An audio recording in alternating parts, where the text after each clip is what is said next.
If you see someone drowning out in the middle of the lake and they're yelling, help me, help me. See, they never say rescue me, or support me. They're yelling help, which means give me skills and tools, but they don't know that. They're just saying, get the boat out here. And you and I row out there and we haul them into the boat. As you're rowing them back to shore, that was the rescue piece, sign them up for swimming lessons. That's the help piece. So that they don't get into the same situation again and call you again. Unless, of course, that's why you're in this business. And here's the thought for today. Need. Do you need someone? When you hear that word, just hear the word. It is totally out of context. Give me your first emotional response to it. I need you. Now, I'm not saying who I am. I'm not saying what the circumstances are. It's totally out of context. Just what's your first gut reaction? I need you. Are you drawn towards it or move away from it? Move away?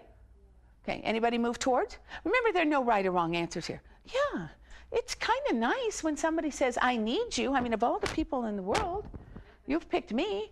I went to college to learn how to do this. I've made it my life's work. It would be awful if nobody needed me. And yet, on the other hand, sometimes I go, okay. Yes, ma'am. Well, I was just going to say that it really depends on the tone. It depends on the tone. It depends on the situation. It depends on the person. It depends on me. Depends on my own energy level. If you called at 2 in the morning, I am less likely to be happy with you needing me than if you are at 10 in the morning. Or if I am well rested and I don't have the flu. But if I have the flu or I'm not well rested or I'm in my own muddled mess, then I really don't want to hear that. Let me just give you another word. Out of context, but see if immediately you can grab hold of quickly. Don't think. Just feel for a minute how you feel about this word. Want. Without the sexual connotation. I want you. Drawn towards or push away? Push away, okay. Drawn towards? Anyone drawn towards? I want you? I mean, see, there's no right or wrong here. We just have to begin to understand these words are not interchangeable. And a lot of it has to depend on the situation. A lot of it depends on the other person and what they're asking. A lot of it depends on us. But a lot of it depends on how you interpret these words. So again, let me give you my interpretation. You certainly don't have to take it, but it might give you something to think about for a moment. For me, need is a burden. When I hear the word need, I step back just slightly. I take a deep breath, I kind of step back slightly. Doesn't mean I run away or shut down. I'm just a little more hesitant to run into that. It feels a little heavy to me when somebody says, I need you. It is very flattering. But then when I think about it for a moment, it's a heavy kind of a thing. So want, to me, is the gift. I want you. Again, without the sexual connotation, that's a whole different thing. I want you. To me, when somebody says, I want you, it means I can live without you, but I don't want to. You are going to make it more fun. You're the cherry on the top. You're the whipped cream on the sundae. My cup is full, but I want it fuller. I would like to be with you. So when people use the word want, or I use the word want, I am drawn towards that. When I hear need, I just step back just for a second to evaluate that.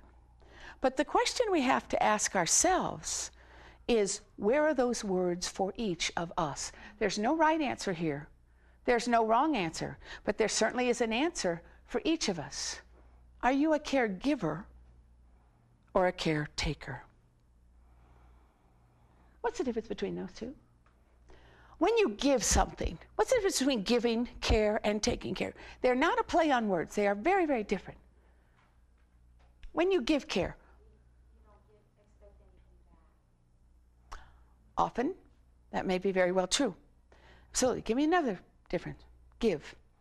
When you give care. Which is more intense, giving or taking care of? Taking. See, again, there's no right answer.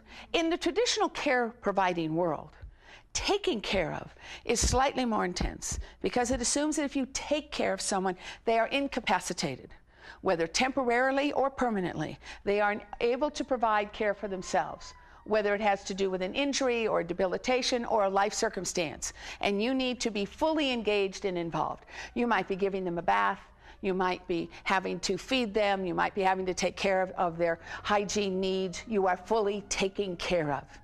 Giving care means that you are providing care because they are truly temporarily incapacitated, or you are teaching them a new skill. It is less intense. It is less intense. Now,